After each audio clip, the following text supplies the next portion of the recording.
The fluorescent lights in the Morrison Steel boardroom cast harsh shadows across 8 faces, all men, all over 50, all skeptical. Catherine Morrison Reese, to the handful who dared use it, stood at the head of the table, her navy Armani suit crisp enough to cut glass, her spine straighter than the I-beams forged 3 floors below. The presentation clicker felt cold in her palm. Behind her, the projector displayed quarterly earnings in unforgiving red. Martin Lancaster leaned back in his leather chair. Fingers steepled his silver hair, gleaming under the overhead lights.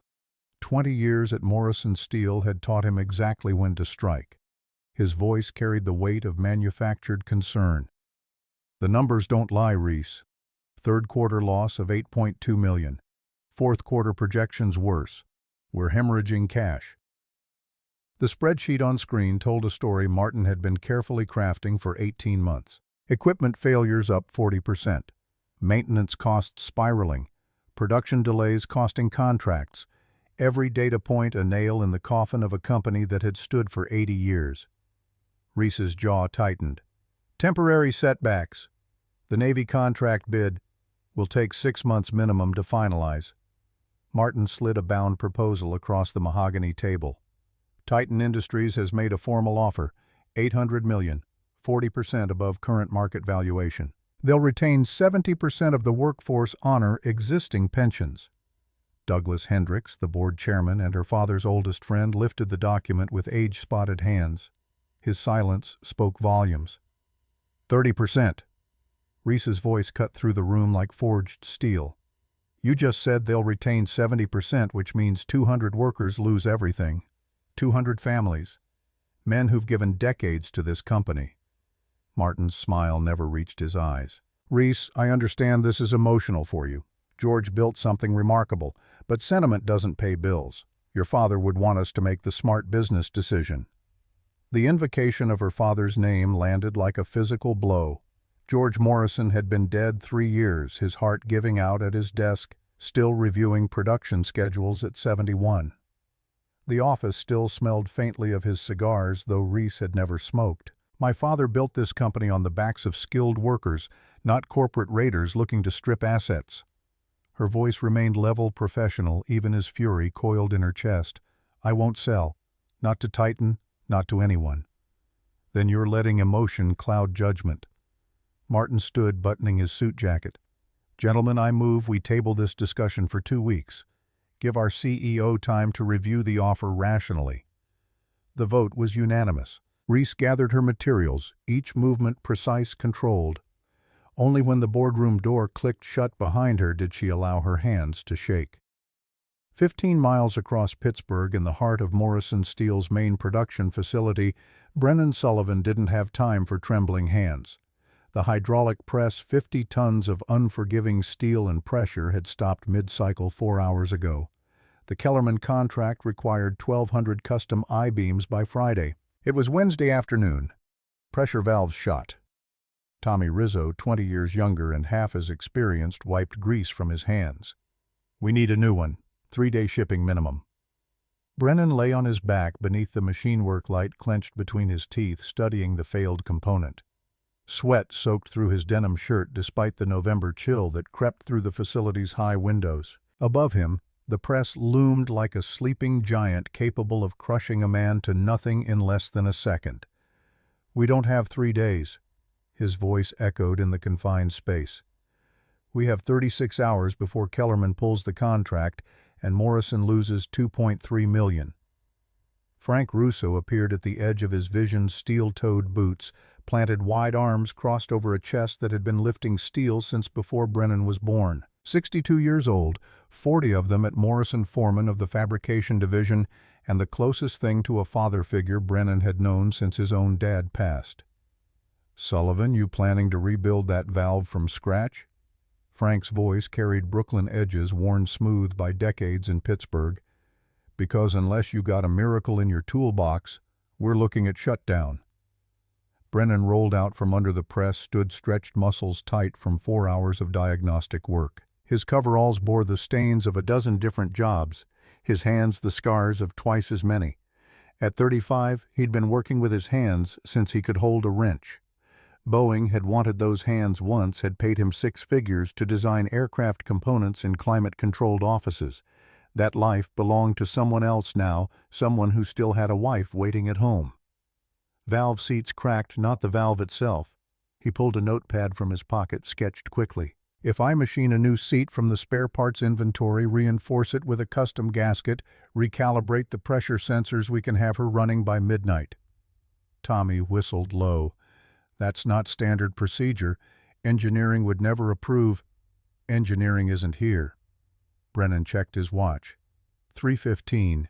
He had to pick up Harper from Louise Crawford's house by 6, had promised his 7-year-old daughter they'd work on her science fair project tonight. The water filtration system she'd been building for a week, her small hands mimicking the careful precision she'd watched him use 1,000 times.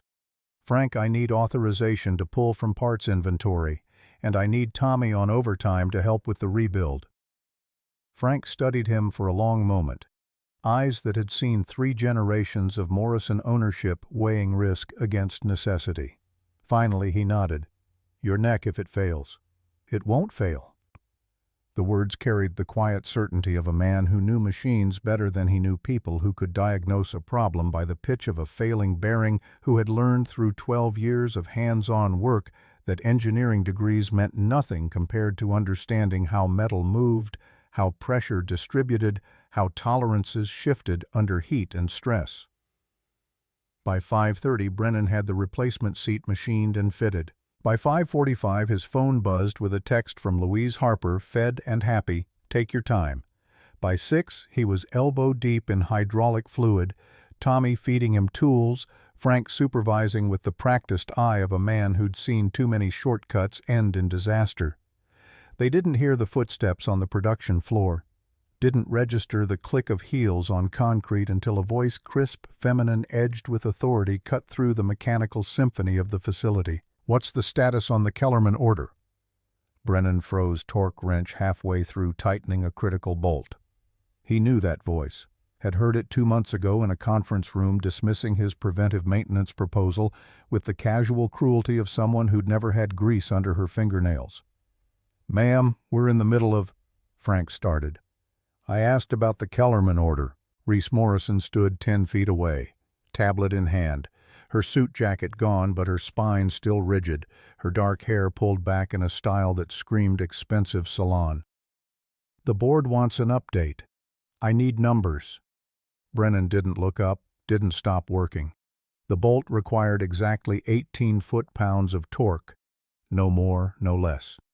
Too tight, and the gasket would fail. Too loose, and the entire assembly would blow apart under pressure. His world had narrowed to the feeling of metal against metal, the incremental click of the wrench. Sir, Reese's voice sharpened, I'm speaking to you, and I'm keeping this facility from losing a $2 million contract.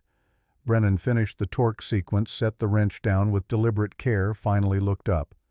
So unless you know how to rebuild a hydraulic valve seat, I'd appreciate you not breaking my concentration. The silence that followed could have been measured in geological time. Tommy took 3 steps backward. Frank's weathered face remained carefully neutral. Reese's eyes, the same steel gray as the I-beams her company forged, locked onto Brennan's. Recognition flickered. The maintenance proposal. The engineer who spoke like a mechanic who'd dared suggest that frontline workers understood operational efficiency better than management consultants. Do you know who I am? I know you're standing between me and a repair that needs to be done in the next 90 minutes. Brennan pulled a rag from his pocket, wiped his hands. And I know that if I don't get this press running by midnight, 50 families lose their jobs when Kellerman walks. So with respect, ma'am, who you are, matters a whole lot less than what I'm doing. Color rose in Reese's cheeks. Her fingers tightened on the tablet until the knuckles went white. In the boardroom, men twice her age still flinched when she raised her voice. In the corner office her father had occupied, executives worth millions had stammered apologies for lesser infractions. We'll discuss this in my office, tomorrow morning, 8 sharp. She turned on her heel, each step precise and furious. Only after she'd disappeared through the production floor doors did Tommy exhale. Jesus Christ, Brennan, that was the CEO. You just told the CEO to get lost. Frank shook his head. something that might have been respect or might have been pity crossing his lined face. "Kid, you got stones. Stupid stones, but stones." He clapped Brennan on the shoulder. "Finish the repair, but tomorrow you might want to update your resume." Brennan returned to the press. The valve seat seated perfectly, the gasket compression within tolerances, the hydraulic fluid flowing smooth and clean through lines he'd bled 3 times to eliminate air pockets. By 11:47, the press completed its first test cycle.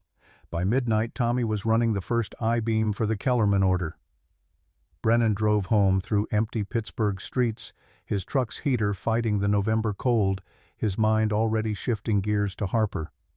She'd be asleep by now in the small bedroom of their small house, her science project spread across the kitchen table, waiting for the attention he'd promised. The guilt was familiar, comfortable, almost like the ache in his lower back from lying under heavy machinery. The house was dark except for the porch light Louise always left burning. Her own small ranch sat 50 yards away, separated by a chain-link fence Harper had learned to climb by age 5. For 3 years, Louise Crawford had been grandmother babysitter and lifeline, a widow whose own children had scattered to opposite coasts, who'd claimed Harper as the granddaughter she saw twice a year if she was lucky.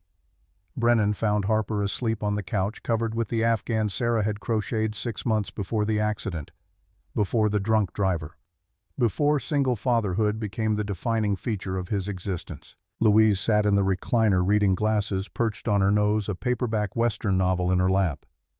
"Press fixed?" she asked without looking up. "For now." Harper waited up until 9, "Wanted to show you the filter design." The guilt sharpened into something with edges. "I'll work on it with her tomorrow, promise." Louise closed her book, studied him over the reading glasses with eyes that missed nothing. "That girl thinks you hung the moon, Brennan. Don't make her start wondering if maybe you hung it too high to reach." He carried Harper to bed, her small weight impossibly precious in his arms.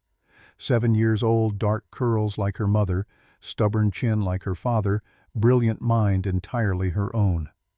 She stirred as he tucked the blankets around her eyes, opening halfway. "Did you fix it, Daddy?" "Fixed it." "You always fix things." She yawned, already sinking back toward sleep. "That's your superpower." He kissed her forehead, turned off the lamp, stood in the doorway watching her breathe. If fixing things was his superpower, he'd failed at the most important repair of all. Couldn't fix the drunk driver's car before it ran the red light. Couldn't fix the internal injuries that stole Sarah away in the ambulance before they reached the hospital. Couldn't fix the hole in Harper's life where a mother should have been. Downstairs, Harper's water filtration project covered the kitchen table. PVC pipes, activated charcoal, sand, gravel, all arranged with the methodical precision of a mind that understood systems. The design was sound, better than sound. Advanced for a second grader, the kind of project that won science fairs and earned teacher praise. Brennan sat down, pulled the design notebook toward him, saw Harper's careful notes in purple marker. "Dad says clean water matters. Dad says you can't drink money." The word stabbed something in his chest. His phone buzzed. Email notification. Subject line, mandatory meeting. 8:00 a.m., CEO, office. He deleted it, turned back to Harper's project. Tomorrow would bring whatever tomorrow brought. Tonight he could at least plan how to help his daughter prove that solutions came from understanding problems, not from degrees on walls. The next morning arrived with freezing rain and the weight of exhaustion. Brennan had managed 4 hours of sleep, interrupted by dreams of hydraulic presses and Sarah's laugh, the two somehow tangled together in that way grief has of making everything touch everything else. Harper bounced through breakfast with the resilient energy of childhood, chattering about her friend Kayla's birthday party on Saturday, about the spelling test she'd aced, about whether goldfish could drink filtered water. "Can we work on the project tonight?" she asked, pulling on her backpack at the front door. "Mrs. Peterson says we present next Friday." "Tonight for sure." The promise left his mouth before his brain could catalog all the ways work might interfere. "No matter what." Louise appeared on her front porch, as if summoned, wrapped in a purple fleece against the November chill. "Morning, kiddo. You ready to make some Thursday magic?" Harper ran across the wet grass, backpack bouncing, and Brennan was left with another wave of gratitude for the woman who asked for nothing and gave everything. He waved, climbed into his truck, pointed it toward Morrison Steel, and whatever consequences 8 o'clock would bring. The CEO's office occupied the top floor of the administrative building, all glass and steel and panoramic views of Pittsburgh's rivers. Brennan had never been higher than the second floor where HR processed his paperwork and deposited his paychecks. The elevator ride felt like ascending into foreign territory. The secretary, Margaret Hayes, according to the nameplate, looked up from her computer with the kind of professional smile that conveyed zero actual warmth. She was 50-something, gray hair, cut in a sensible bob, wearing pearls that probably cost more than Brennan's mortgage payment. "Mr. Sullivan, Mrs. Morrison is expecting you." She gestured toward the heavy oak door. "Go right in." The office was exactly what he'd expected: minimalist furniture, abstract art that probably meant something to people who studied such things, and floor-to-ceiling windows overlooking the Monongahela River. What he hadn't expected was the chaos. File boxes covered every surface. Spreadsheets papered one entire wall, connected by lines of red marker forming a web of financial carnage. Reese Morrison stood in the center of it all. Blazer discarded sleeves rolled to her elbows, looking like a general surveying a losing battlefield. She turned as he entered, and her expression cycled through surprise, embarrassment, and finally settled on something like defiant professionalism. "Mr. Sullivan." She gestured vaguely at the disaster surrounding them. "Thank you for coming." Didn't seem optional. A ghost of something amusement maybe flickered across her face before she crushed it. "Close the door." He did. The silence that followed felt loaded with more than just yesterday's confrontation. "The Kellerman beams shipped this morning." Reese moved to her desk, pulled up a production report on her computer. "On time. Above specifications. Frank Russo's report credits your improvised repair for saving the contract." Brennan waited. There was a but coming. There was always a but. "The engineering department is formally reprimanding you for unauthorized modification of safety-critical equipment." There it was. "And I'm overriding them." Reese closed the laptop, faced him directly. "Because losing $2 million would have cost us a lot more than a non-standard repair." The admission clearly cost her something. Her jaw worked like she was chewing glass. "You came here to tell me I'm not fired." "I came here to tell you I was wrong." The words came out clipped professional, but beneath them ran a current of something raw. "2 months ago you presented a preventive maintenance proposal. I rejected it, called it gut feeling from a mechanic who didn't understand the bigger picture." Brennan remembered Martin Lancaster's condescending questions, remembered the snickers from the engineering managers, remembered Reese's ice-cold dismissal. "Morrison Steel needs solutions with scientific basis, not gut feeling. The Kellerman press failed because we've been running reactive maintenance instead of preventive." Reese pulled a file from the chaos, handed it to him. "I pulled equipment failure data from the last 18 months. 40% increase in breakdowns. Each one costing us time, money, contracts." He opened the file, scanned the numbers. The pattern was obvious to anyone who'd spent time on the production floor. Machines pushed past recommended service intervals, warning signs ignored small problems, allowed to cascade into catastrophic failures. Someone's been cutting the maintenance budget. It wasn't a question. Martin Lancaster, our CFO. He's been systematically reducing operational expenses, creating a narrative of declining efficiency to support selling the company. Reese's voice carried edges sharp enough to cut. "And I almost let it work because I was too busy trying to prove I deserved this office to see what was happening 3 floors down." Brennan closed the file, set it on the desk. "Why are you telling me this?" "Because I need help." The admission seemed to physically pain her. "Your original proposal, the full version, not the 10-minute summary you presented, I want to see it, all of it. Implementation timeline, cost projections, expected ROI, everything." "You rejected it. Called it unscientific." "I was wrong." She met his eyes, and in that moment she looked less like an untouchable CEO and more like someone drowning in water over her head. "My father built this company from the ground up. Started as a machinist, worked every job before he inherited it from my grandfather.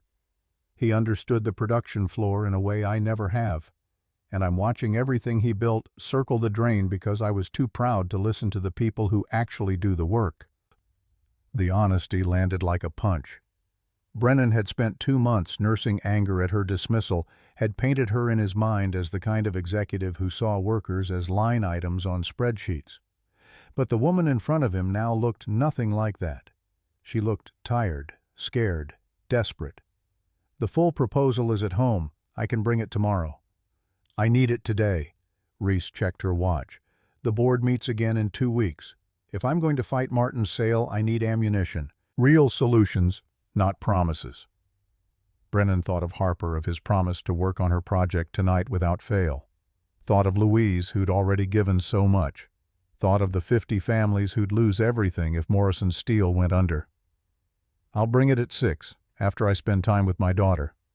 Something shifted in Reese's expression, softened. "You have a daughter. Harper, 7.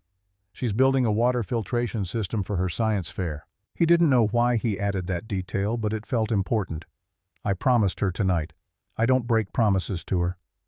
Reese's throat worked. "My son is 7. Finn. He asked me to come to show and tell this morning. I sent my nanny instead because I had this meeting." She looked away, jaw tight.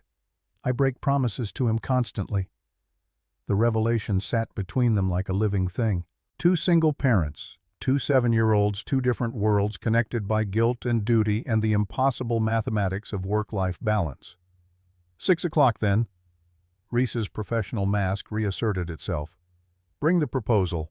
We'll go through it together." Brennan turned to leave, hand on the doorknob, when her voice stopped him. "Mr. Sullivan Brennan." She corrected herself with visible effort. "Thank you for saving the Kellerman contract, and for not walking out yesterday when I was being a CEO, an ass." The word sounded foreign in her boardroom accent, and despite everything, Brennan felt his mouth quirk. "Yeah, a little." He left her standing in her war room of spreadsheets and corporate secrets, descended to the production floor where Frank was waiting with a knowing look and a cup of coffee that tasted like it had been brewed during the Bush administration. Still employed? Surprisingly. "Kid, let me tell you something about Catherine Morrison." Frank settled against a workbench, sipped his own coffee. "I knew her father for 30 years. George was a good man, but he made one big mistake, sent his daughter away to fancy schools, tried to give her opportunities he never had. Came back with degrees with polish, but without the calluses." He held up his own scarred hands. "These tell a story. They tell you someone's earned their place. Reese, she's got the brains, got the drive. But she's still learning that leadership isn't about being the smartest person in the room. It's about listening to the people who know what they're talking about." "You think she's learning?" Frank smiled, the expression creasing 1,000 wrinkles into deeper relief. "She asked you back, didn't she? George would have done the same thing. Made mistakes, owned them, fixed them. The man I knew wouldn't have let pride stand between him and doing what was right." He drained his coffee, crushed the cup. "Question is, you gonna help her, or you gonna let whatever chip you're carrying around keep you from seeing an opportunity?" The rest of the day passed in the usual rhythm of the production floor, steel screaming through cutters, welders, throwing sparks like angry stars, the baseline thunder of the hydraulic press running smooth and steady with its rebuilt valve seat. Brennan moved through it all on autopilot, his mind already drafting the conversation he'd have with Reese at 6 o'clock. At 5:15 he stopped by the house to grab the full proposal, 60 pages of detailed analysis, implementation phases, cost-benefit projections that he'd compiled over 6 months of careful observation. Harper met him at the door, backpack already on. "Are we working on my project now?"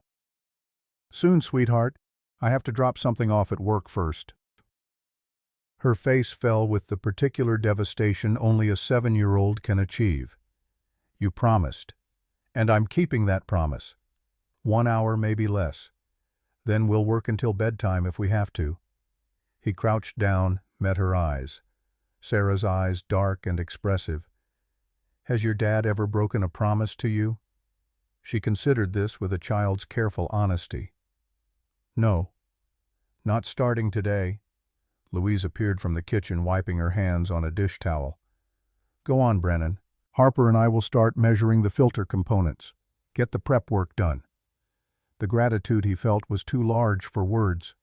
He squeezed Louise's shoulder the closest he ever came to admitting how much he depended on her, and headed back out into the November evening with his proposal and a strange flutter of something that might have been hope. Morrison Steele's administrative building stood mostly empty after 5. Brennan rode the elevator, a loan proposal tucked under his arm, and found Reese's office door open, warm light spilling into the darkened hallway. She sat at her desk, blazer still off, hair starting to escape its professional arrangement, studying something on her computer with fierce concentration. She looked up as he knocked, and her expression shifted through several emotions before settling on something like relief. "You came. Said I would." He laid the proposal on her desk, and for the next 90 minutes they worked through it page by page. She asked sharp questions about implementation timelines, about training requirements, about how to sell preventive maintenance to a board that only understood reactive costs. He answered with the accumulated knowledge of 12 years on the production floor, translating mechanical reality into business language. Somewhere around page 40, Reese's phone buzzed. She glanced at it and guilt flashed across her face. "My sister Rachel, asking if I'm picking Finn up tonight or if Margaret should." "What time did you promise him?" 6:30. She checked her watch, 7:45. "I lost track of time." Brennan thought of Harper waiting at home with Louise measuring pipes and believing her father would be back soon. "Then you should go. We're not finished.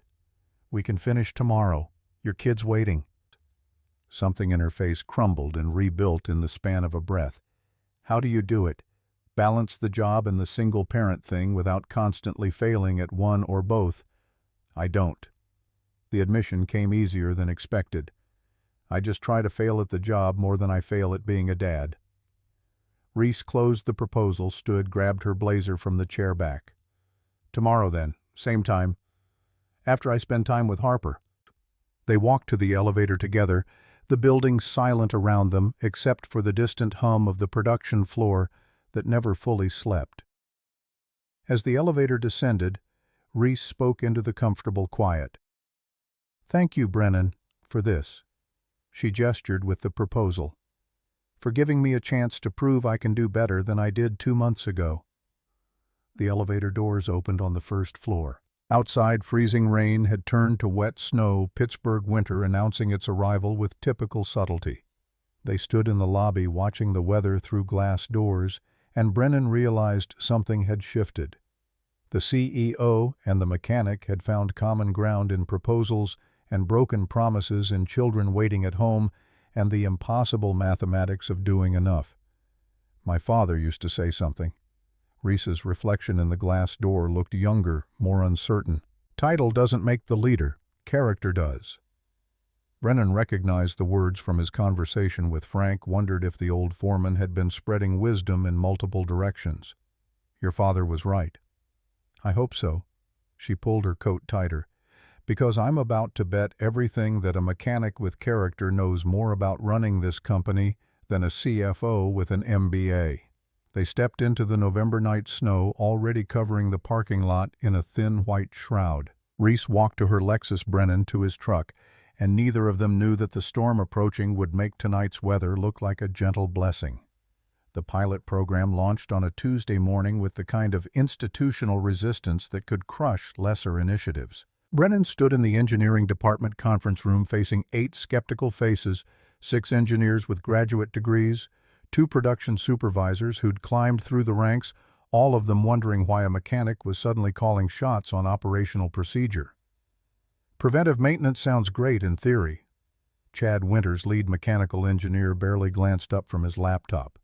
But you're talking about taking equipment offline during productive hours. The math doesn't work. Brennan had prepared for this. He pulled up a slide showing the Kellerman press failure, the cascade of costs, lost production time, emergency repairs, nearly losing a $2 million contract. The math works better than waiting for catastrophic failure. This press went down because we ignored warning signs for 3 months.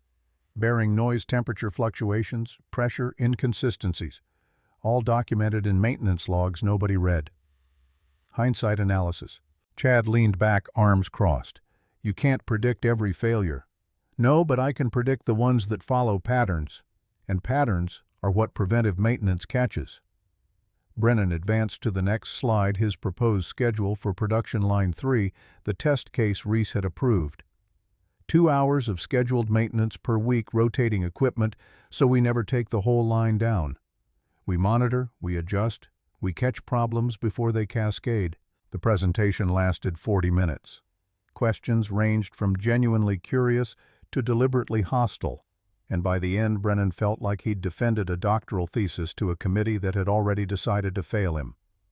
Only Frank Russo's presence in the back corner, arms folded and expression approving, kept him from walking out.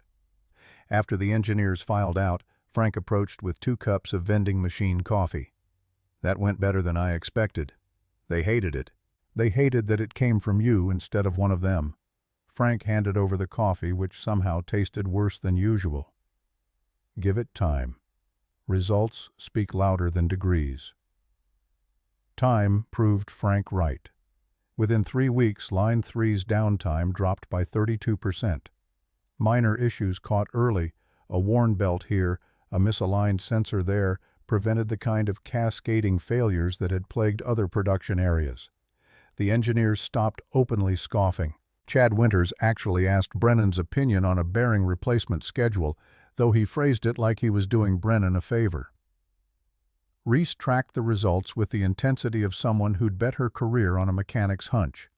She appeared on the production floor more frequently, asking questions that revealed how much she'd been learning. She wore steel-toed boots now instead of heels, had traded expensive suits for practical slacks and company-branded polo shirts when inspecting equipment. The transformation fascinated the floor workers and horrified the executive suite in equal measure. Your CEO's turning into one of us. Tommy Rizzo grinned as they watched Reese examine a welding station, asking the operator detailed questions about torch angles and heat distribution. Martin Lancaster looks like he's swallowed a lemon every time he sees her in work boots. Brennan had also noticed how Martin's expressions had shifted from condescension to something harder, more calculating. The CFO attended production meetings, now always with a leather portfolio and an assistant taking notes, always watching Brennan with eyes that measured and cataloged. The real shift came on a Saturday in early December. Brennan had promised Harper they'd spend the afternoon working on her science fair project.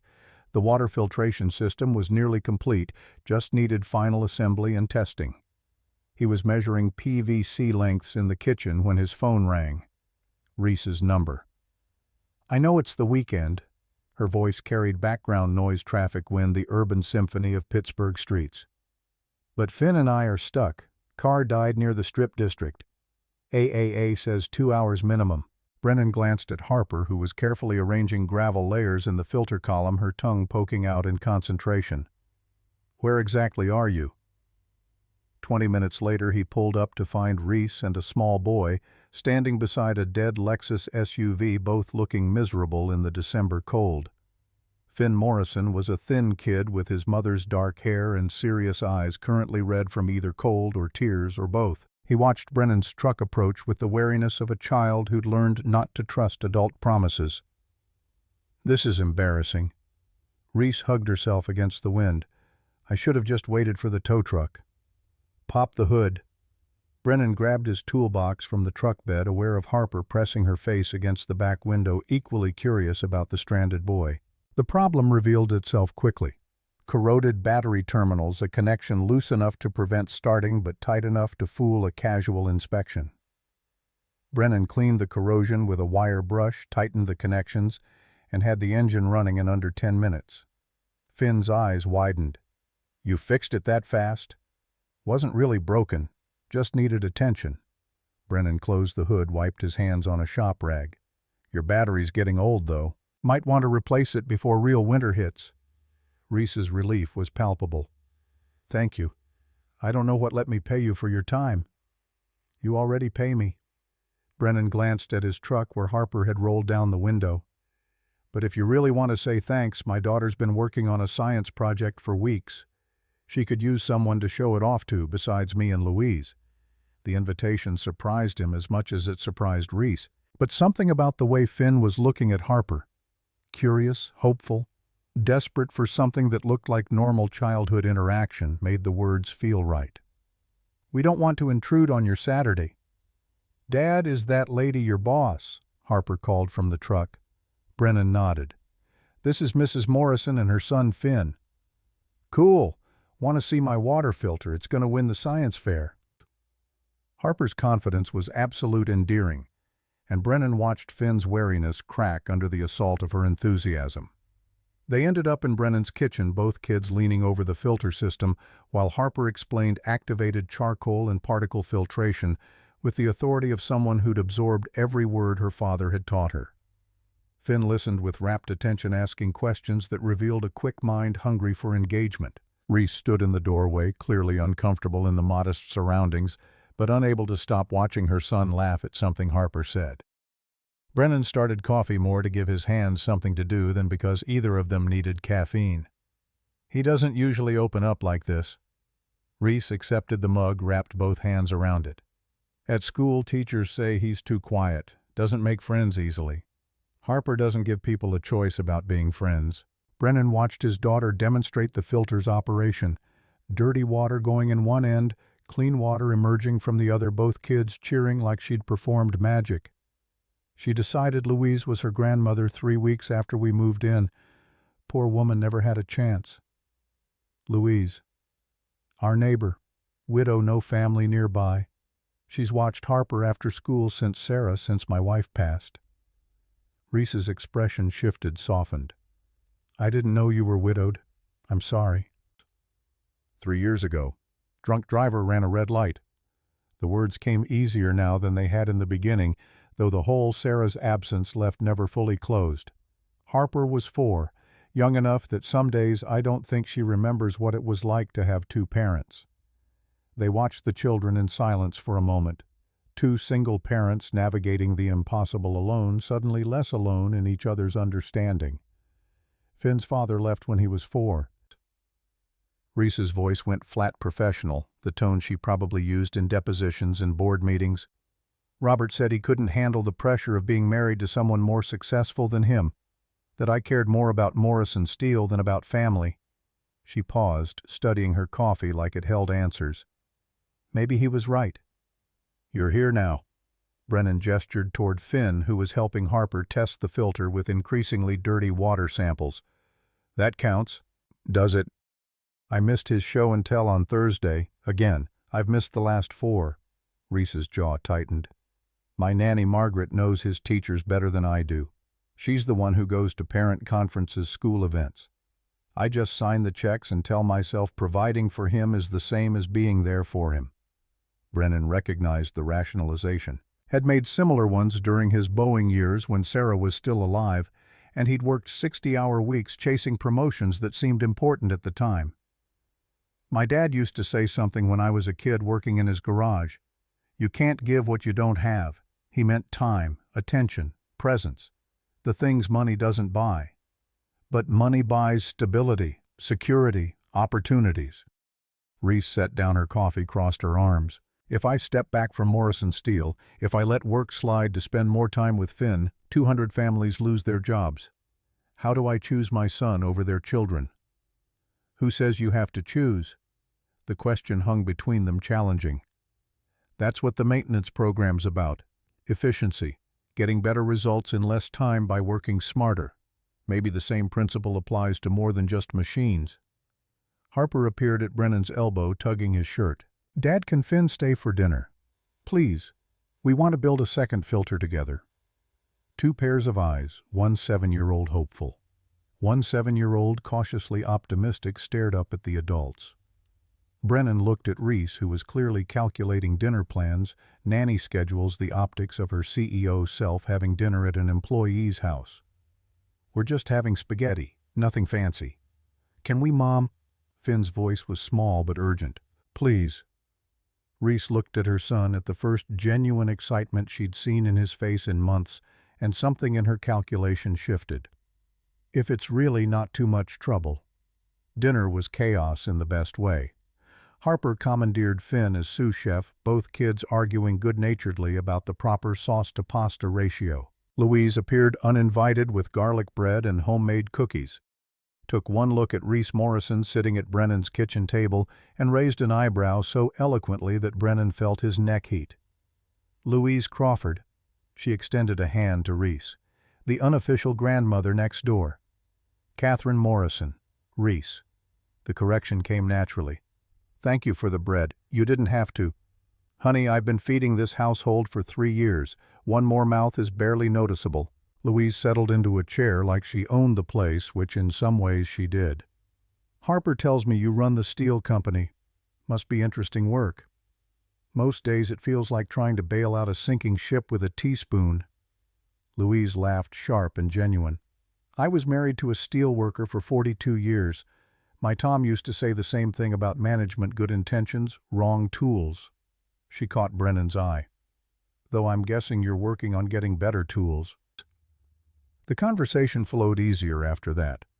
Louise had a gift for drawing people out, for making CEO and mechanic and 2 7-year-olds feel like they were all equally important parts of the same conversation.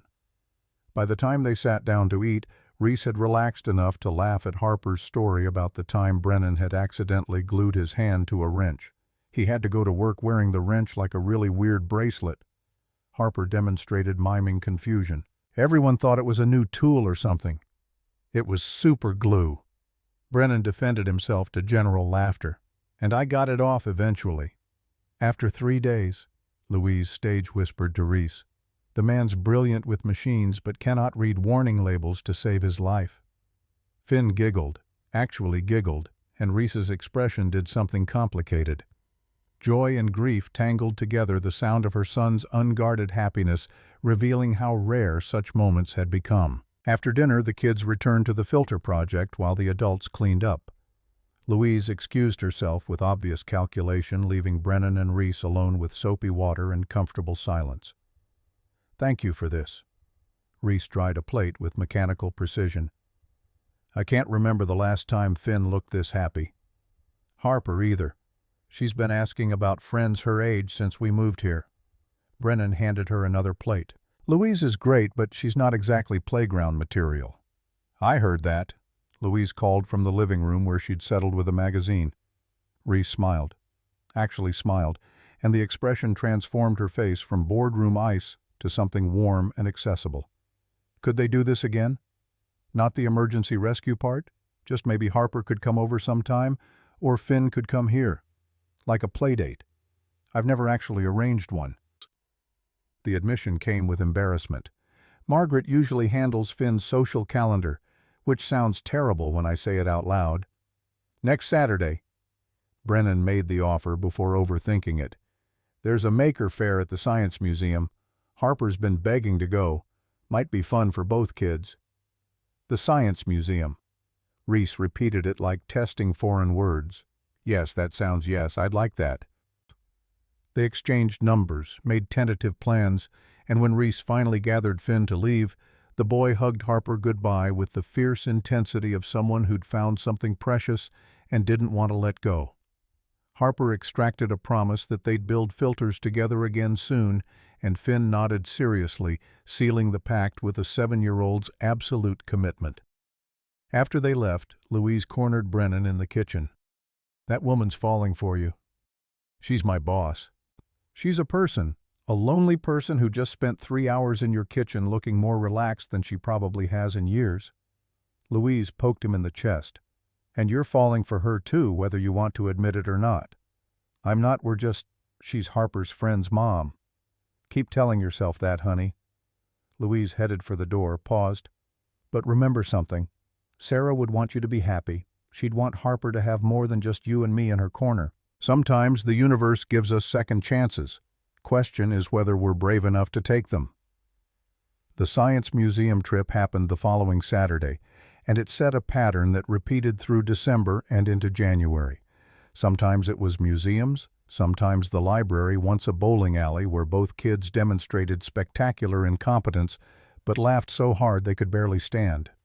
The adults hovered on the periphery, gradually moving closer as the weeks passed. At work, the preventive maintenance program expanded to 2 more production lines.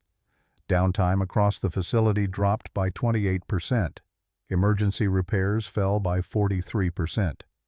The numbers spoke loudly enough that even Chad Winters stopped making snide comments about mechanics playing engineer. Then came the promotion offer. Reese called Brennan into her office on a Tuesday afternoon in mid-January. Snow fell past the windows in lazy spirals, and Pittsburgh looked clean and new under its white coating. She stood at the window watching the weather and didn't turn when he entered.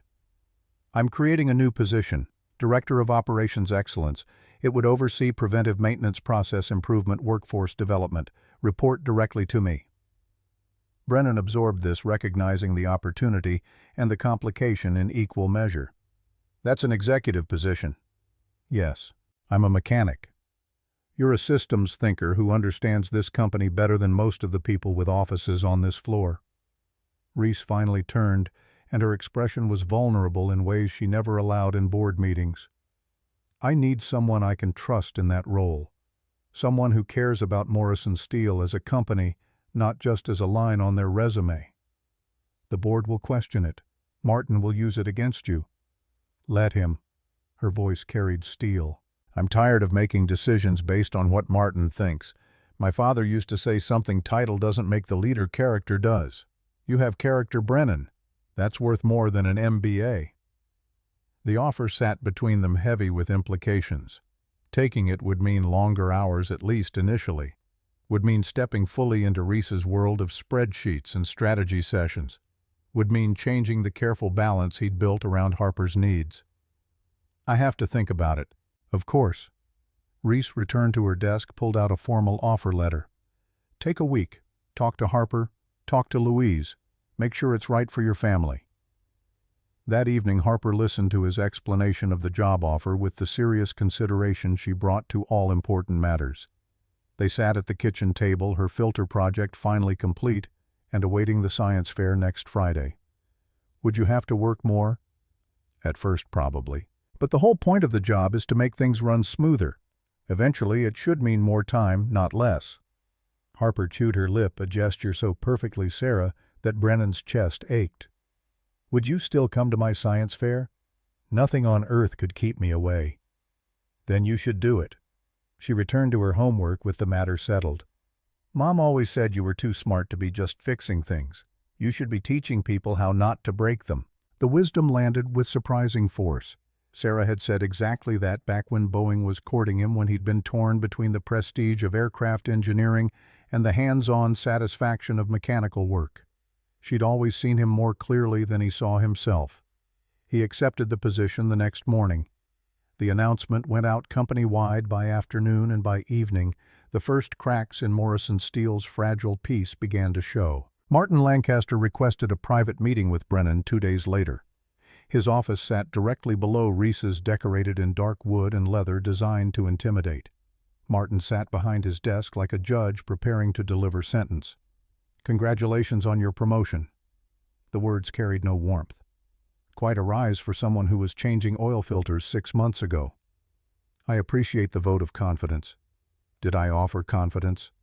Martin leaned back, steepled his fingers. "I'm curious, Mr. Sullivan, how exactly did you convince our CEO that a mechanic deserves an executive position? What special skills do you bring to the table?" The implication hung in the air between them, ugly and deliberate. Brennan kept his expression neutral through sheer force of will. The ability to see problems before they become catastrophic. The respect of the workforce. Results that speak louder than assumptions. Results. Martin pulled a folder from his desk, slid it across. "I've been tracking your preventive maintenance program. Very impressive numbers. Almost too impressive. Makes me wonder if perhaps the data's been massaged to support a predetermined conclusion." Brennan opened the folder, found his own reports annotated with red ink, with questions marks and margin notes suggesting irregularities that didn't exist. "This data comes straight from production logs. Time-stamped, supervisor-verified, cross-referenced with inventory systems. Data can be manipulated, especially when the person analyzing it has a vested interest in positive results." Martin reclaimed the folder. And when that person has developed a close personal relationship with the CEO, well, it raises questions about objectivity. The threat crystallized. Martin knew about the museum trips, the dinners, the growing connection between two single parents and their children. Knew and was weaponizing it. My relationship with Mrs. Morrison is professional. Is it? Martin smiled without humor. I've heard about weekend outings, children becoming friends, very cozy, very convenient for a mechanic with ambition. Brennan stood, recognizing the meeting for what it was: intimidation disguised as concern. If you have questions about my work, bring them to me directly. If you have concerns about Mrs. Morrison's judgment, take them to the board. But don't sit here making insinuations about things you know nothing about. Oh, I know plenty, Mr. Sullivan. Martin's voice went cold. I've served this company for 20 years, watched George Morrison build it into something remarkable, and I've watched his daughter stumble from one poor decision to another, driven by emotion instead of logic. Promoting you is just the latest example. When it blows up in her face, and it will, the board will remember who warned them. Brennan left before he said something that would get him fired, but Martin's words followed him down the hallway, into the elevator, out to the production floor, where Frank took one look at his face and handed him a wrench. Work it out on something mechanical, less chance of assault charges. By the time Brennan picked up Harper that evening, he'd disassembled and reassembled a gearbox that didn't need service, just to have an outlet for the fury Martin had ignited. Harper climbed into the truck, chattering about her science fair preparation, oblivious to her father's tension, until they were halfway home. Are you mad about something? Just work stuff, sweetheart. Nothing for you to worry about. Is it about your new job? Her perceptiveness never stopped surprising him. Are people being mean because you got promoted? How to explain office politics to a 7-year-old? How to translate Martin's calculated cruelty into terms that wouldn't frighten her? Some people think I don't deserve the new position, that I only got it because the boss likes me. Harper considered this. But you're really good at your job. Everyone says so. Frank says you're the best mechanic he's ever seen. Being good at one job doesn't automatically make you good at another one. But you haven't even started the new job yet. She frowned, following the logic. How can they know you won't be good at it if you haven't tried? Children and their inconvenient clarity. Brennan pulled into their driveway, killed the engine. You're right. They can't know. They're just afraid of change. That's dumb. Harper unbuckled her seatbelt. Mom used to say being afraid of change is how you stay stuck. You're not stuck, Dad. You're moving forward. The observation hit harder than Martin's threats. Sarah had pushed him constantly toward growth, toward challenges that scared him, toward the uncomfortable edges where real development happened. Accepting this promotion, accepting whatever complications came with it, that was moving forward. Letting Martin's intimidation work was staying stuck. That weekend, the science fair arrived with all the chaos of elementary school events everywhere. Harper's filter sat proudly on its display table, complete with hand-drawn diagrams and a typed explanation that Brennan had helped her edit 6 times. She wore her best dress and an expression of fierce determination. Reese appeared halfway through the judging period, Finn in tow, both looking slightly overwhelmed by the gymnasium packed with children and projects and anxious parents.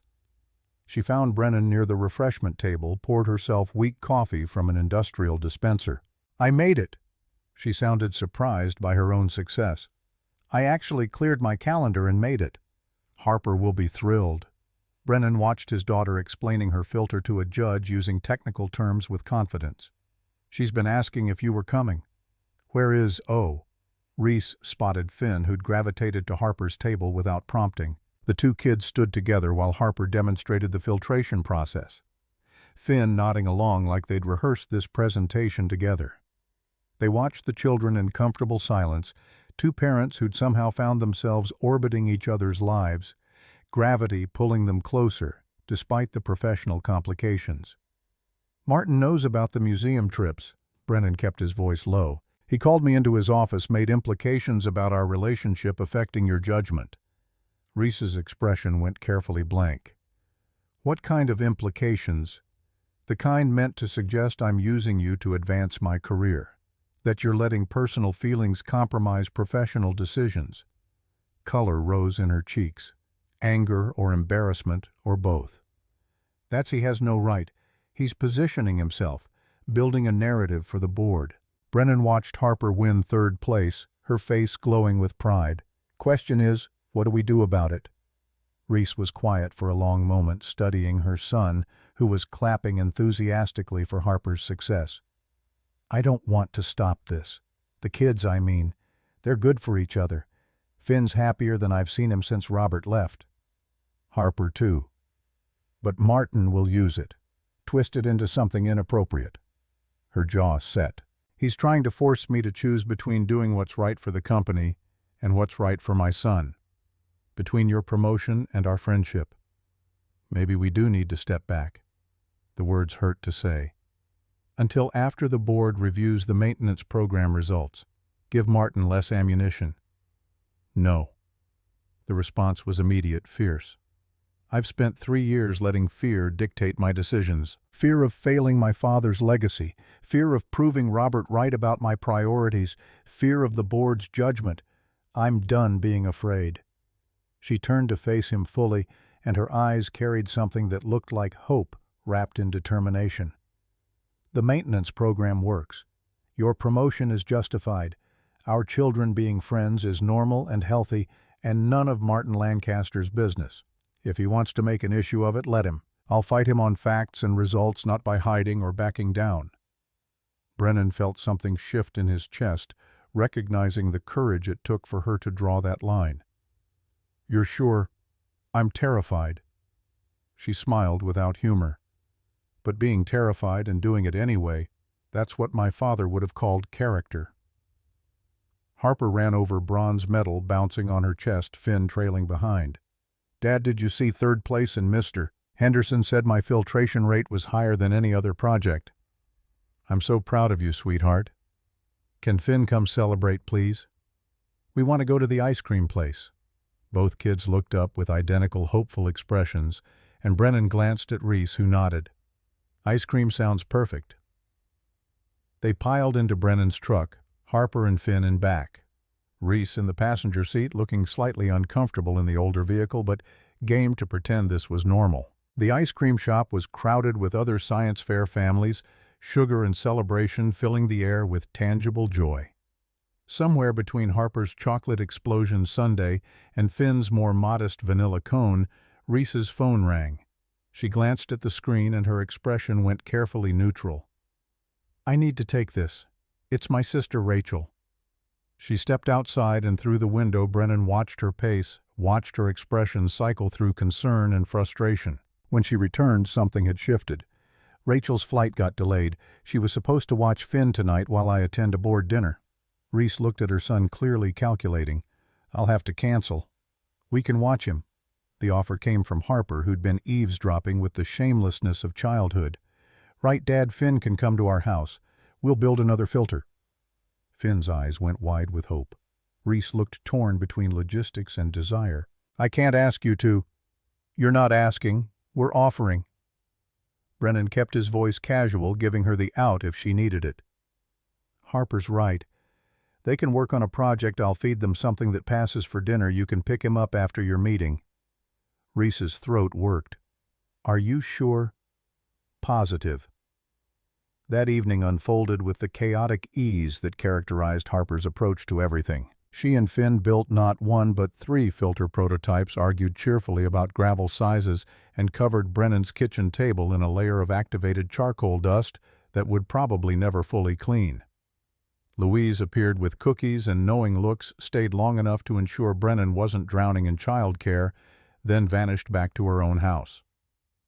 At 8 o'clock, Brennan's phone lit up with a text from Reese running late. Board dinner turning into strategy session. We'll explain later. At 9, both kids had fallen asleep on the couch, filter components scattered around them like battle debris. Brennan covered them with a blanket, settled into the recliner with a book he didn't read, and waited. Reese arrived at 9:45, still in her business attire, looking exhausted and wired simultaneously. She stopped in the doorway, taking in the scene, 2 children asleep together, filter parts everywhere, Brennan in his recliner with Louise's Afghan over his legs. I'm so sorry. The dinner ran longer than— Don't apologize. Brennan stood careful not to wake the kids. They had fun. Finn's a good kid. Smart, curious kind. You're doing something right. She moved closer, knelt beside the couch, brushed hair from Finn's forehead with a gesture so tender it made Brennan's chest ache. Thank you for this. For giving him a normal evening, a friend who just wants to build things and laugh. For giving him what I seem incapable of providing. You're providing plenty. Love, stability, opportunity. Brennan kept his voice low. Don't measure yourself against an impossible standard. Reese looked up at him, and in the dim light from the kitchen, her expression held vulnerability he'd never seen in the boardroom. The board meeting. Martin presented his sale proposal again. $800 million from Titan Industries. Several board members are seriously considering it. The news landed like a gut punch. What happens now? I fight, with every tool I have. She straightened her jacket like armor. Your maintenance program results go to the board next week. If I can prove the company's trajectory is upward, not downward, it undercuts Martin's entire argument about necessary sales. No pressure then. Brennan, I need you to know if this goes badly, if Martin wins, I'll make sure you land on your feet. References, severance, whatever you need. I'm not worried about landing. He met her eyes. I'm worried about you, about what happens if Morrison Steel isn't Morrison anymore. Something passed between them in the quiet house, something that had been building since the first weekend together, since ice cream and science fairs and children's laughter. Reese stepped closer, close enough that Brennan could smell her perfume, could see the exhaustion in the fine lines around her eyes. I should go. Get Finn home. Yeah. Neither of them moved. The moment stretched, pulled taut with possibility and hesitation, and the awareness that crossing certain lines changed everything. Finally, Reese stepped back, the spell breaking. Thank you for everything. For being— She struggled with the words. For being someone I can trust. That's rarer than you'd think. She gathered Finn, who barely woke, and Brennan walked them to her car. After they drove away, he stood in his driveway watching taillights disappear into the February night and wondered what he'd gotten himself into. Louise appeared on her porch wrapped in her purple fleece. You're in deep, honey. I know. Question is, you gonna swim or drown? Brennan looked at his modest house, at the workshop garage where Sarah's memory lived, in every tool, at the life he'd carefully constructed around grief and duty and Harper's needs. Then he thought about Reese's vulnerable expression, about Finn's laughter, about the possibility that maybe, just maybe, the universe was offering that second chance Louise had mentioned. Guess we'll find out. The board meeting convened on a Tuesday morning in late February, the kind of Pittsburgh winter day when the sky hung low and gray, threatening snow that wouldn't fall. Brennan sat in the hallway outside the boardroom, his presentation loaded on a laptop, his suit borrowed from Frank's son and slightly too tight in the shoulders. Through the heavy oak doors he could hear muffled voices, the occasional sharp word cutting through like a knife. Reese had been in there for 40 minutes already, defending her refusal to sell. Martin had been in there longer, building his case with the patience of someone who'd been planning this moment for months. The door opened. Margaret Hayes appeared, her professional mask firmly in place. They're ready for you, Mr. Sullivan. The boardroom felt designed to intimidate. 20-foot ceilings, portraits of Morrison patriarchs glaring from the walls, a table so polished Brennan could see his reflection in the wood. 8 board members sat in judgment, Douglas Hendricks at the head, Martin Lancaster to his right, Reese isolated at the far end, like a defendant awaiting verdict. Brennan set up his laptop connected to the projector and tried not to think about the fact that 200 jobs rode on the next 30 minutes. Gentlemen, Mrs. Morrison.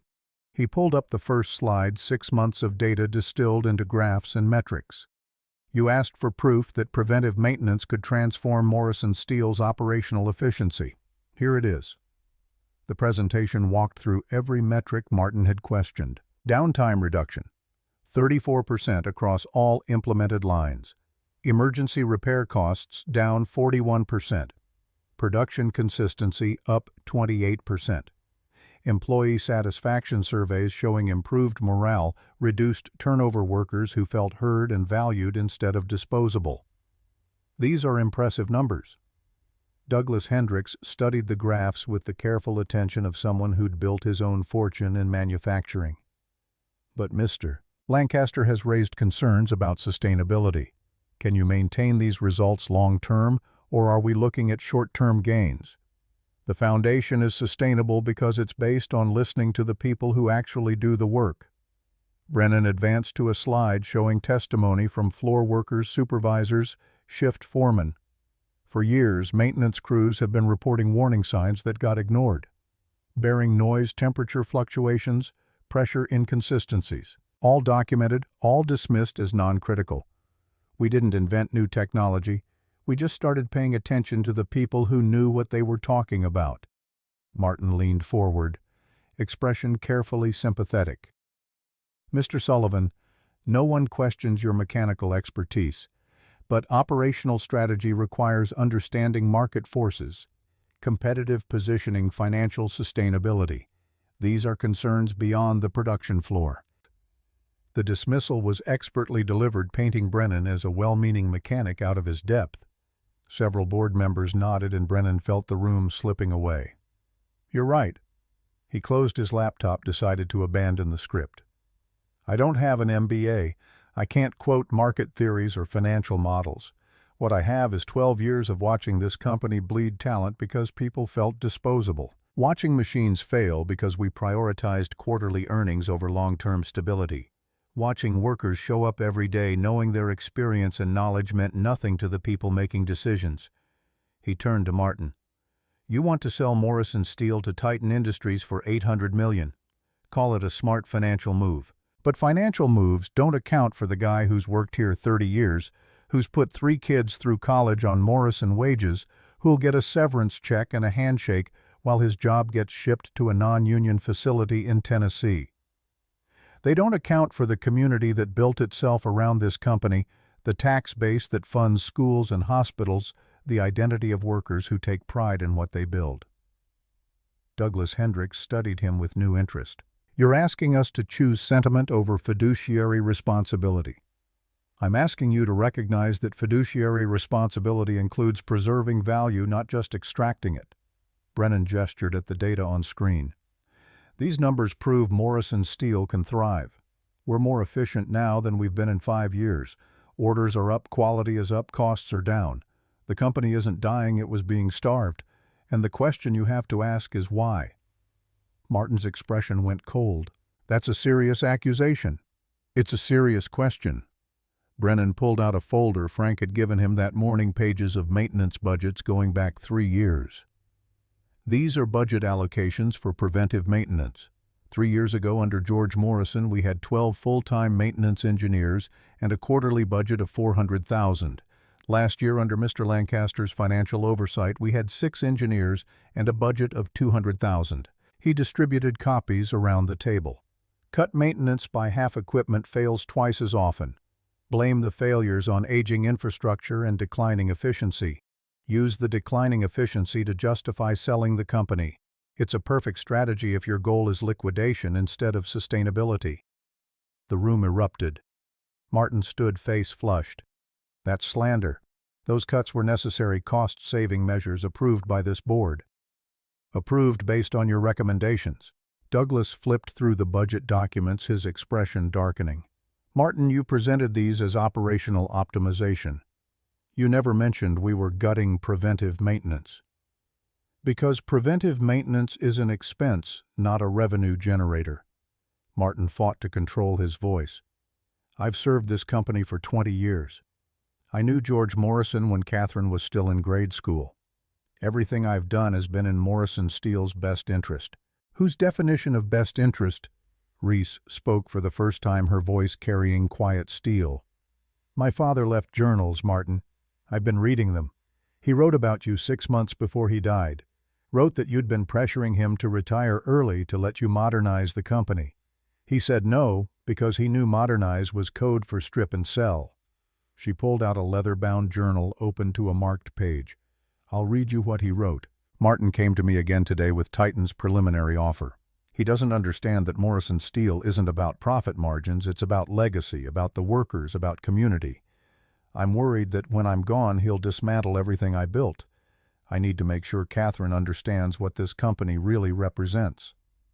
Martin's face went from flushed to pale. George was old sick. He wasn't thinking clearly toward the end.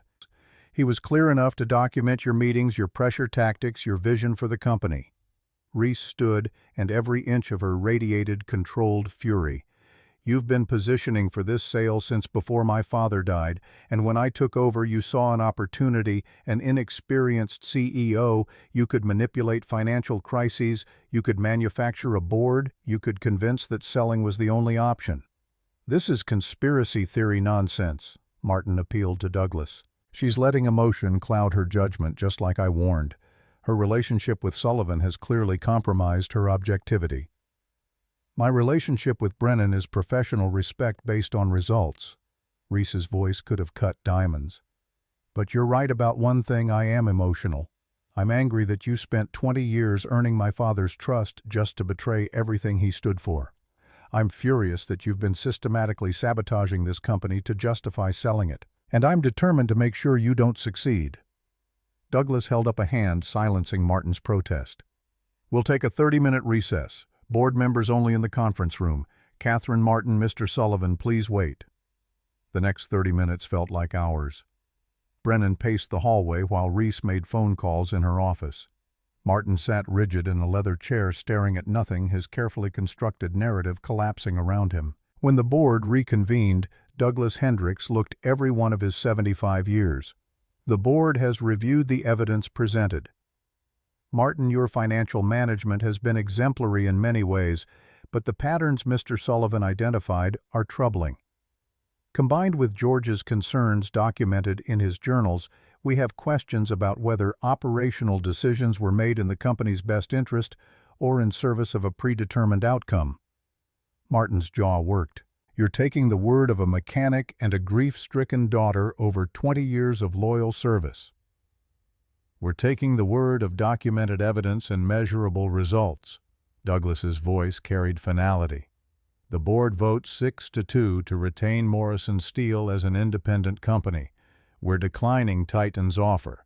Additionally, we're recommending a transition. Martin, you'll be offered a consulting position with our international partners. Not a termination, but a lateral move that removes you from operational decision-making." "You're exiling me." Martin stood gathering his materials with shaking hands.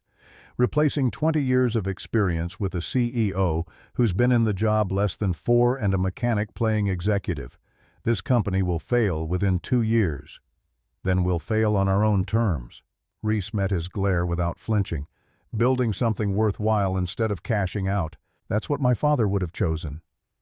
Martin left without another word, and Brennan felt something uncoil in his chest. They'd won.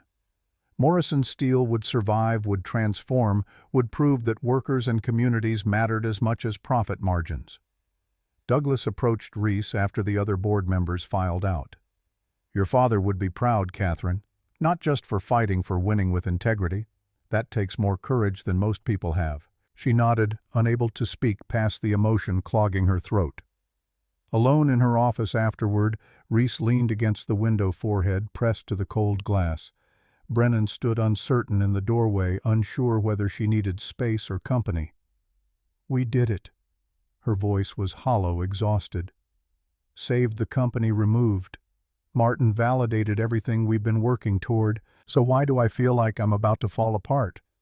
Because you've been holding yourself together through pure force of will for months." Brennan moved closer. "You're allowed to feel it now." She turned, and her professional mask finally completely cracked. Tears streaked down her face. Her shoulders shook, and Brennan did the only thing that made sense. Pulled her into his arms and let her collapse against his chest. She cried like someone who'd been denying herself permission, great racking sobs that spoke of pressure and grief and terror finally released. "I was so scared." Her voice came muffled against his shoulder. "Scared of failing my father, failing the workers, proving Robert right about me being too focused on work to maintain relationships. scared that choosing the company meant losing Finn, and choosing Finn meant losing the company. You didn't have to choose. Brennan held her one hand, rubbing slow circles on her back. That's what today proved. You can be a good CEO and a good mother. The two don't cancel each other out. She pulled back enough to look at him, mascara-smudged eyes read more beautiful in her vulnerability than she'd ever been in her boardroom armor. How did you do it? After Sarah died, how did you balance everything? Badly most days. Honesty seemed important in this moment. I made mistakes, missed things, felt like I was failing at both single parenting and work. But Harper and I, we figured out that being present matters more than being perfect. Some nights dinner was cereal. Some mornings I dropped her at school late. But we showed up for each other. That's what counts. Reese's laugh was watery. Finn and I had cereal for dinner twice this week. I felt like the worst mother on earth. Harper considers cereal a food group. You're doing fine. The moment stretched between them, charged with something that had been building for months. Reese's hand came up to rest against Brennan's chest, and he was acutely aware of how little space separated them, how easy it would be to close that gap entirely. I should go home. She didn't move. Finn's with Margaret. I promised I'd be back by 6. It's 4:30. You have time. Brennan, if I don't leave now. She stopped the unfinished sentence, hanging heavy with implication. He understood what she was offering and what she was protecting against. Moving too fast, risking too much, crossing lines that couldn't be uncrossed. Then go. Be with your son. Celebrate the win. We'll figure out the rest later. She nodded, stepped back, and the absence of her warmth felt like loss. Later. Yes. Later we should talk. About what this means. About where we go from here. Whenever you're ready. After she left, Brennan returned to the production floor where Frank was waiting with questions written across his weathered face. Board kept Morrison independent. Martin's out. Frank's grin split his face wide. Hot damn. We actually pulled it off. We pulled it off, Brennan corrected. Everyone who refused to accept that good enough was good enough, who kept showing up and speaking up and pushing for better. That's what saved this company. The news spread through Morrison Steel like wildfire. By shift change, everyone knew the company wasn't being sold, knew that their jobs were secure, knew that the preventive maintenance program that had started as a mechanic's hunch would now expand company-wide. The relief was palpable, infectious, and Brennan found himself shaking hands and accepting thanks from workers who'd never spoken to him before. He picked up Harper at 6:15, found her in Louise's kitchen helping frost sugar cookies shaped like hearts. Valentine's Day was approaching, and Harper had opinions about proper frosting to sprinkle ratios. Did you have a good day, Dad? Really good day, sweetheart. We saved a lot of jobs today. Cool. She returned to her cookie decorating with 7-year-old focus. Can Finn come over this weekend? We want to build a compost bin for his mom's garden. The casual mention of Finn of weekend plans that now felt normal and expected reminded Brennan how thoroughly their lives had become entangled. Harper and Finn were best friends. He and Reese were what colleagues who'd become something more complicated, something that scared him as much as it drew him forward. That weekend, the compost bin project turned into a full Saturday affair. Finn arrived mid-morning, Reese in tow, looking more relaxed than Brennan had ever seen her. She wore jeans and an old Carnegie Mellon sweatshirt, her hair in a simple ponytail. No makeup, no armor. Fair warning, I know nothing about composting, or gardening, or anything that grows in dirt. Lucky for you, Harper's done extensive research. Brennan gestured at his daughter, who was already lecturing Finn about carbon-to-nitrogen ratios with the authority of someone who'd watched 12 YouTube videos. They built the bin in Brennan's backyard, adults handling power tools while kids supervised and offered conflicting advice. Louise appeared with lemonade and commentary, stayed long enough to ensure no one was losing fingers, then retreated with obvious satisfaction. She's not subtle. Reese watched Louise's departure. Never has been. Brennan measured a board, marked his cut line. But she's also never wrong about people. What does she say about us? The question hung between them while the kids argued about corner joints. Brennan set down his pencil, met her eyes. That we're both too scared to admit we want something that feels impossible, and that fear isn't a good reason to walk away from happiness. Reese was quiet for a moment, watching Finn laugh at something Harper demonstrated.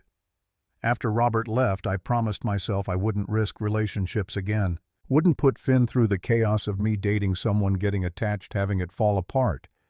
Easier to just focus on work, on being enough on my own. How's that working out? It was working fine until you opened your door during a storm and complicated everything. Her smile held no bitterness. You and Harper, you're like a window into a different way of living. Messy and imperfect and somehow more real than anything I've built. Real doesn't always mean better. Brennan picked up his saw, made the cut with practiced precision. My life is cereal for dinner and borrowed suits for board meetings, late-night science projects, and hoping Harper doesn't notice I'm making things up as I go. If you're looking for stability, I have stability. I have schedules and nannies and controlled chaos that looks good from outside. She took the cutboard from him, fitted it against the frame. What I don't have is joy. Finn doesn't have joy. And then we started spending weekends here, and suddenly we're laughing over ice cream and building filters, and I remember what it feels like to want something besides professional success. The compost bin took shape between them, physical work making emotional honesty easier. By late afternoon they had a functional structure and 2 kids covered in sawdust, debating where to position it in Reese's garden. Your yard or mine? Harper looked between the adults. Mine. Reese decided. That way Finn can check on it during the week and we can bring compost contributions when we visit on weekends. The casual assumption that weekend visits would continue, that this arrangement had permanence, made Brennan's chest tighten with something that felt dangerously like hope. They loaded the bin into Brennan's truck, drove in convoy to Reese's house, a stunning contemporary in Fox Chapel, with floor-to-ceiling windows and professionally landscaped grounds that screamed money in a way that made Brennan acutely aware of the class divide between them. Harper, oblivious to social dynamics, immediately claimed the perfect spot for the compost bin and directed placement with the authority of a foreman. Finn ran inside to grab garden gloves, leaving the adults alone in the perfectly manicured yard. This feels surreal. Brennan looked at the house, at the grounds, at the life Reese had built that was so different from his own. You showing me your garden, making plans for weekend composting, like we're building something together. She finished his thought. Because we are. I don't know what to call it yet, but whatever it is, I don't want to stop. Before Brennan could respond, a car pulled into the circular driveway. A man emerged, late 30s, expensive suit lawyer confidence radiating from every pore. Robert Whitmore, from the possessive way he approached Reese and the instant tension in her shoulders. Catherine, I tried calling. Robert. Her voice went cold, professional. What are you doing here? Finn's spring break is coming up. I want him to visit me in Boston. 2 weeks quality father-son time. Robert's eyes flicked to Brennan, dismissed him as irrelevant. Unless you've already made plans that take priority over his relationship with his father. The man who sees him twice a year doesn't get to lecture me about priorities. Reese crossed her arms. And Finn's old enough to decide if he wants to visit. You can't just show up demanding, I'm his father, I have rights. Finn appeared from the house, froze at the sight of Robert. Whatever enthusiasm had animated him moments ago drained away, replaced by careful neutrality. Hey, buddy. Robert's voice shifted, became forced casual. I was just telling your mom about our plans for spring break. You and me, Boston. We can catch a Red Sox game, visit the aquarium. Sound good? Finn glanced at his mother, at Brennan, at Harper, hovering uncertainly nearby. I don't want to go to Boston. Robert's smile tightened. Come on, Finn. We'll have fun. Just the guys. I said I don't want to. Finn's voice rose, panic edging into the words. You left. You don't get to come back and pretend we're a family. Finn, that's not fair. You told Mom she cared more about work than about us. But you're the one who left.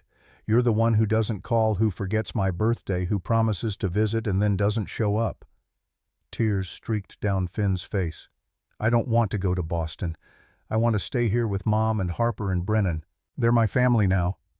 The declaration hit like a physical blow. Brennan felt it in his chest, saw it in Reese's expression, surprise and gratitude and terror tangled together. Harper moved closer to Finn, took his hand in silent solidarity. Robert's face cycled through shock, anger, and finally something like grief. "Catherine, we need to talk. Alone." "There's nothing to discuss." Reese's voice was steel wrapped in silk. "Finn's old enough to make his preference clear. If you want a relationship with him, you need to earn it. Show up consistently. Keep promises. Prove you're invested in being a father, not just claiming parental rights when it's convenient." "And him," Robert gestured at Brennan. "Is he part of this earning it? Because from where I stand, you've replaced me pretty quickly." "Brennan has been more of a father to Finn in 4 months than you've been in 3 years. The words came fierce and uncompromising.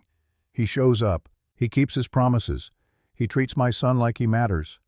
Those are foreign concepts to you, I know, but maybe you should learn them." Robert looked like he wanted to argue, to fight, to reclaim some authority he'd long ago forfeited. But faced with Finn's tears and Reese's fury and his own failures, he retreated. "We'll discuss this through lawyers." "Discuss whatever you want, but Finn's wishes stand." They watched him drive away, the Tesla disappearing down the tree-lined street. Finn collapsed against his mother, crying with the abandon of a child who'd held too much inside for too long. Reese held him, murmuring reassurances, and Brennan herded Harper inside to give them privacy. The house's interior matched its exterior, modern, expensive, somehow sterile, despite the expensive furniture and carefully curated art. Harper gravitated to the windows, staring out at the view of Pittsburgh's skyline in the distance. "Is Finn okay?" "He will be. His dad showing up like that was hard for him." "My mom's dead."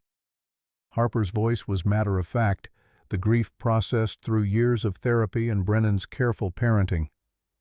"Finn's dad is alive and just doesn't want to be a dad. I think that's harder." The observation, delivered with childhood clarity, stabbed something in Brennan's chest. "You might be right, sweetheart. Are you going to be Finn's dad now?" That's not..." Brennan struggled with how to answer.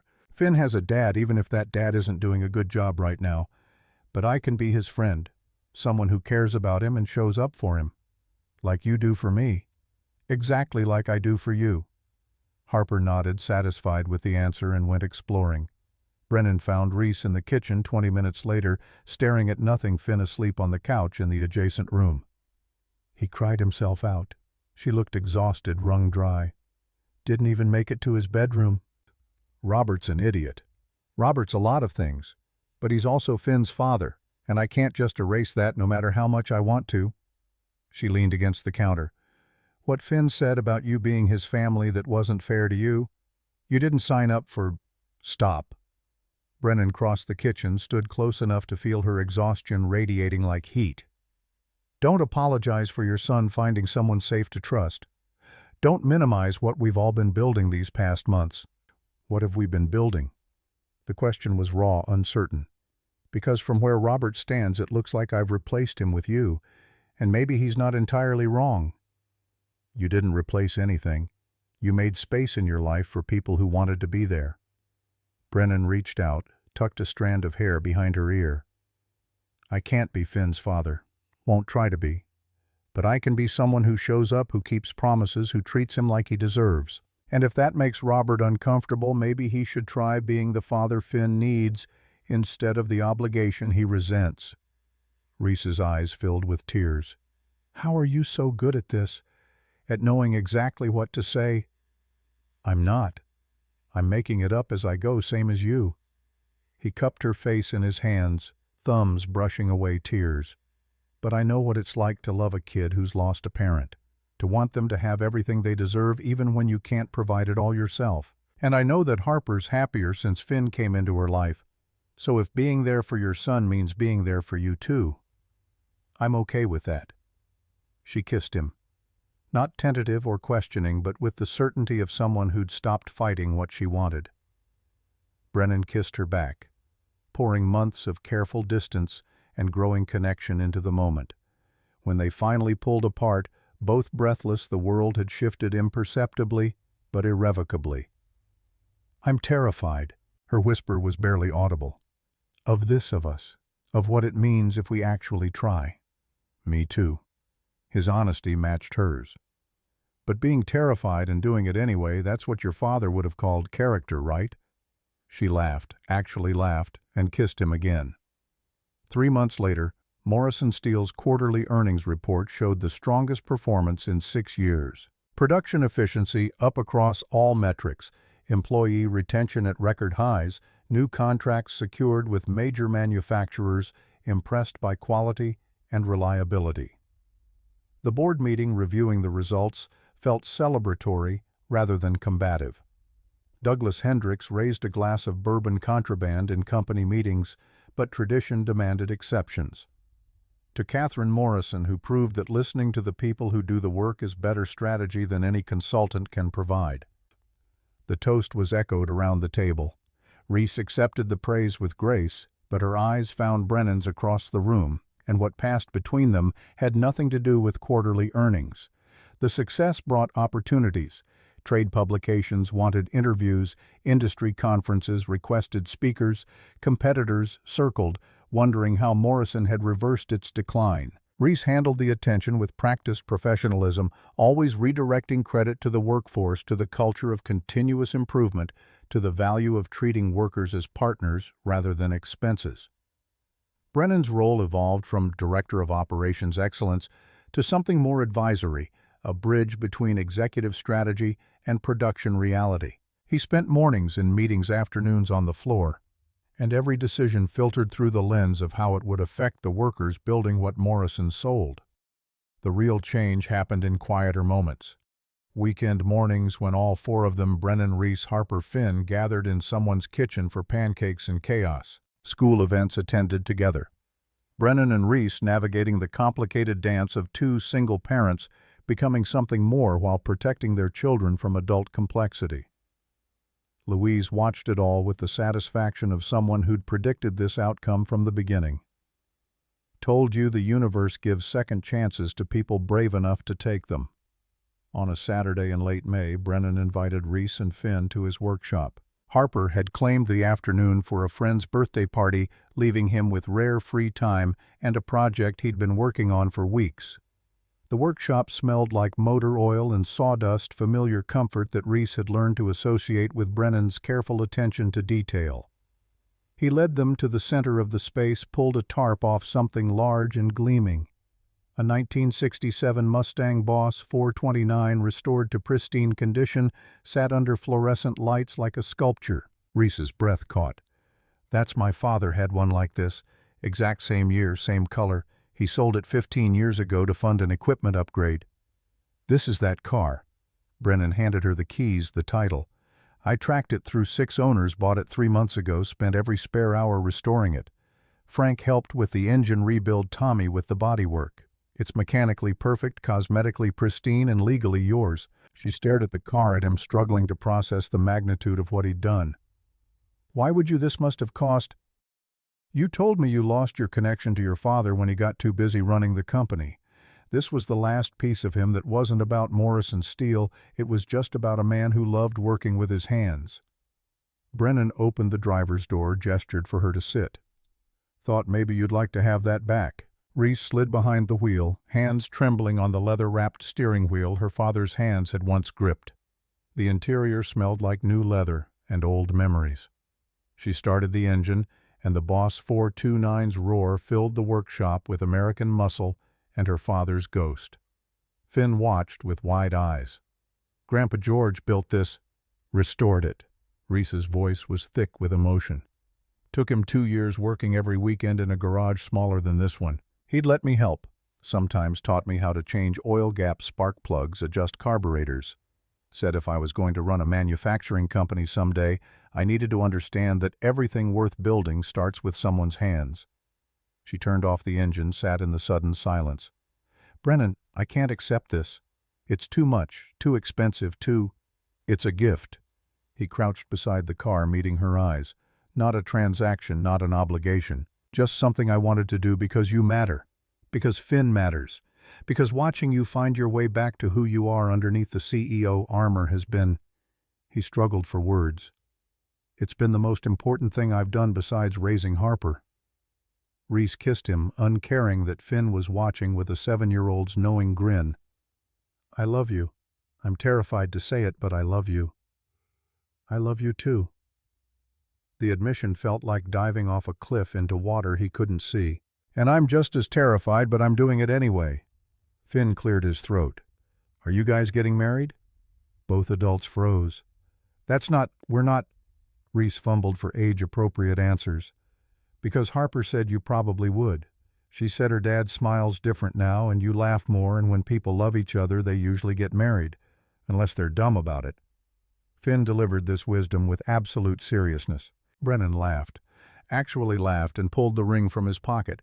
He'd been carrying it for 2 weeks, waiting for the right moment. A simple band forged from Morrison Steel's first production batch, Frank had helped him source the metal, and a jeweler had crafted it into something elegant and strong. I made this from steel your grandfather forged. He offered it to Reese. Morrison Steel Vintage 1946, the year the company was founded. Frank helped me track down inventory from the original runs. Reese took the ring with shaking hands, held it up to the light. Etched inside the band, barely visible, were words, "Character makes the leader." I know we've only been together a few months. I know this is fast and complicated and probably terrifies both of us. Brennan stayed crouched beside the car, putting himself at her mercy. But I also know that Harper's happier than I've seen her since Sarah died. That Finn's thriving in ways he wasn't 6 months ago. That we're better together than we are apart. So I'm asking not because it's logical or prudent or what anyone expects, but because I want to build a life with you. Will you marry me? Finn bounced on his toes. Say yes, Mom. Say yes so we can be a real family.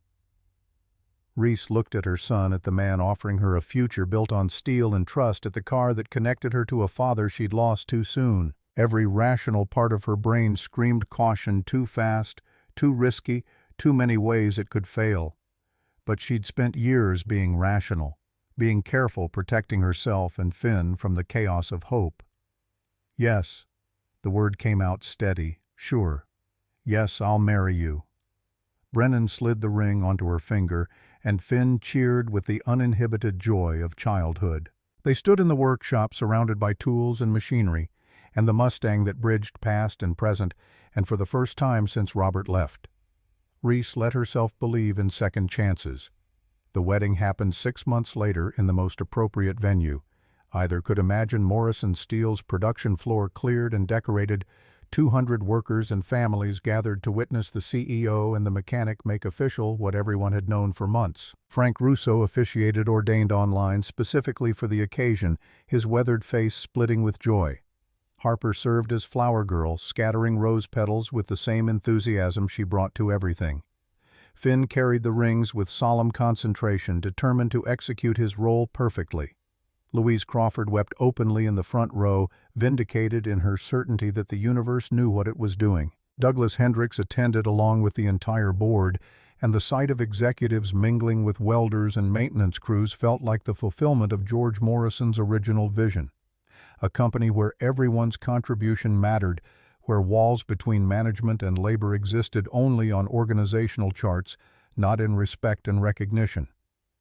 Reese wore a simple white dress, no veil, no train, nothing that would prevent her from moving freely through the crowd afterward. Brennan wore the suit he'd bought for the occasion, properly fitted this time, Frank's son having taken him to a real tailor with instructions to make him look worthy of the woman he was marrying. The vows were traditional but heartfelt promises about presence and partnership that resonated through the cavernous space. When Frank pronounced them married, the cheers from 200 throats echoed off steel rafters and concrete floors, a celebration of more than just one couple's happiness. At the reception, speeches ranged from sentimental to hilarious. Tommy Rizzo recounted the time Brennan had glued his hand to a wrench, much to Harper's delight. Margaret Hayes spoke about watching Reese transform from isolated CEO to someone who understood that strength came from connection. Louise simply stood and raised her glass. I told them both they were getting a second chance. Thank God they were smart enough to take it. As evening deepened and the party wound down, Brennan found Reese standing near the hydraulic press, the machine that had started everything, the repair that had brought him to her attention, the catalyst for transformation that had saved a company and built a family. "Thank you." She leaned into him, exhausted and happy. "For seeing past the Ice Queen to whoever I was underneath. For being patient while I figured out how to be more than just my job. Thank you for opening your door during a storm, literally and metaphorically." He kissed her temple. "For taking a chance on a mechanic who thought he knew everything about fixing machines but nothing about fixing himself." Harper and Finn appeared both sugar-high from cake and the novelty of staying up past bedtime. "Can we go home now?" Harper yawned. "I'm tired." "Which home?" Finn looked between the adults. It was a fair question. In the months since the engagement, they'd been navigating the logistics of merging households. Reese's Fox Chapel Contemporary or Brennan's modest ranch in Penn Hills. They'd decided on something new, a compromise that honored both their histories while building fresh foundations. "Our home," Reese corrected gently. "The house we picked together that we're moving into next week. The one with the big backyard for compost bins and filter experiments and whatever other projects you two dream up.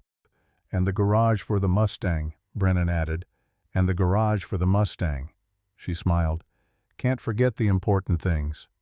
They left Morrison Steel that night as a family, 2 adults who'd found unexpected love, 2 children who'd gained siblings and stability, all of them bound by something stronger than paperwork or ceremony. The production floor would return to normal, Monday morning machines running and workers building, but the wedding had proven something George Morrison had always known. Companies thrive when people matter more than profits, when community trumps quarterly earnings, when leaders have the character to listen. In the truck on the way home, Harper fell asleep against Finn's shoulder, both kids lost to exhaustion and happiness. Reese watched them in the rearview mirror, and something in her expression made Brennan reach for her hand. No regrets. None. She laced their fingers together. "Though I'm still amazed this all started because my car broke down during a storm. Fate has a sense of humor. Or the universe really does give second chances to people brave enough to take them." They drove through Pittsburgh's darkened streets toward a house that would become home, toward a future built on steel and trust, and the revolutionary idea that work existed to support life, not replace it. Behind them, Morrison Steel stood solid against the night sky, 80 years of history, 200 families depending on its stability, and a new generation of leadership proving that American manufacturing could thrive when workers were partners, not expenses. Brennan had once told Harper that fixing things was his superpower. But he'd learned something these past months. Sometimes the most important repairs weren't to machines, but to lives, to hearts. To the belief that broken things could be whole again with patience and care, and someone willing to do the work. He pulled into their driveway, killed the engine, looked at his sleeping daughter and stepson, and the woman who'd transformed from intimidating CEO to partner in every sense. "Welcome home," Reese squeezed his hand. "Finally."